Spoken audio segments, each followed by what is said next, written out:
Assalamu alaikum wa rahmatullah ta'ala wa barakatuh.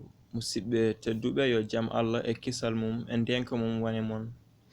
On calminama, on jurama, on jettama, on manama. Ɗum noon ko musidɗo mon Muhammad Diallo arnoɗo hande yewtidde on e tindande on nde tawno hande kadi ko nyalawmo tindi e daari. Ɗum noon hande jewteten ko fate deftere men wittende Ndikkiri Joom Moolo nde Yaro Doro Diallo windani en yo Allah ɓuɓanmo ko goto e gendiyankoɓe men mawɓe. Ɗum noon o wi deftere nde ko deftere coñce adinde fof jaynede e pular. Ko adi fof tawato leydi Misra e hitande ujunere e 1982. Caggal ɗum to Senegal ngol tindol kawningol jalningol hollitta ko ngurdam sagata gorko jakduɗo e hoore mum ko ngol ɗo woni laawol gadanol e nder coñce pular ɗo neɗɗo gonɗo jaalal e nder deftere rutti kadi lundi jikke woni kulɗo reedu kewɗo ellaji e ko nandi hen ko on wiyete Ndikkiri Joom Moolo. Ɗum noon musidɓe tedduɓe sen puɗɗoɗen jangude deftere men. Ɗum noon sen puɗɗima jangude deftere men puɗɗoɗen fof kam ko adi ko fof ko joom deftere haali e deftere mum. Ɗum noon o wi neldal makko faade e kala musidɓe fulɓe tedduɓe. Ɗum noon bismillah o wi neldal faade e kala giɗo am e kala sehil am faade e kala beltortoɗo jangude coñce pular faade e kala beltiɗo ina yiɗi jalde faade e kala jeewaɗo ina yiɗi yewtude fittandu mum faade e kala balduɗo goƴaji aduna e caɗele ngurdam ina yiɗi yejjidde mette mum haysoko leƴƴande e ngurdam mum. Mbiɗa nelduma Ndikkiri Joom Moolo mo kese mum kadi kiiɗɗe mum haalede o ara o yewtanma ñalɗi Ndikkiri bewnaɗo, Ndikkiri agabali, Ndikkiri nalanke, jimowo, gamowo, koɗowo, kaalowo, jettowo, jennowo, liɓowo koode lamɓe, ngabbinowo koode woɗɓe e weeyo teddungal. Ñalɗi mum e sahetake, ñalɗi mum e wasetake, ñalɗi mum e wuro aali juumo, hammadi e lugge caafali, hammadi jangowo, hammadi baajotoɗo, jammaji mum e beeli cayɗe, jammaji mum e bele ndendi, kirɗeli mum e ceenel buudi. Ndikkiri ceerno mo yejjitani nalankagu, mo ƴiwonde ngaluuji toɓani, wuro weli ladde jarama, Yaro Doro Diallo. Ɗum noon en puɗɗirima inde geno. Ɗum noon bismillah cagatagal sen puɗɗo hande puɗɗoɗen windan men adare hande ko cagatagal hammadi. O wiɗo cukagu hammadi meeɗi wadde goto yontaji e wotere e nokkuji e nder hirnange Afrique. Suka goto jibina e nder guri fulɓe nde wonno ko afo o innira hammadi.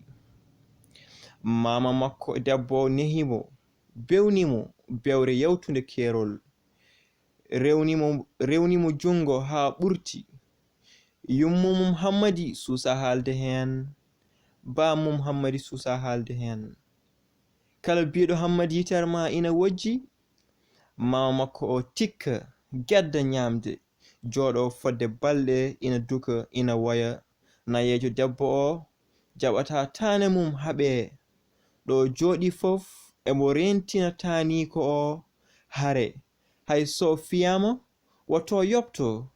Heddi emo fillano ɗum ɓen ɓe hareji mbomi hawri kadi hammadi taga ko kulɗo reedu haalaji mamiraɗo o ɗi ɓeydi mahde kulol e ɓernde makko. O mawnidi hen, o hersata dogde, o hersata wayde, ala fof ko mamiraɗo o andinimo e golle nguura. Jaɓata o rema, jaɓata o aynoya, ala fof ko andinimo e kutorɗe ngurdam so wana nalankagu. Yimde e amde hawri kadi ko ɗum woni lowdi makko e guurtuɗe makko. Konon kadi o nehira kala ko meɗno yiide nalanke ina gollira, o wiyata ko mamiraɗo o addanamo ɗum. So salima addude o gedda ñamde. ɗo on rewi fof koma o addanamo ko yiɗi ko ni o woniri ha o wawi gollirde kala ko nalanke ina gollira e kutorɗe welnere. Kala jimol o meɗno nande emo reningol nde ɗo bewre e nguɗo nalankagu rewi hammadi ha wonti puyɗo o anda ɗo foti joɗade emo foti joddade o anda nafoore makko. Hammadi ko bonɗo mbaadi, parniɗo ha ɓurti, jalniɗo ha ɓurti.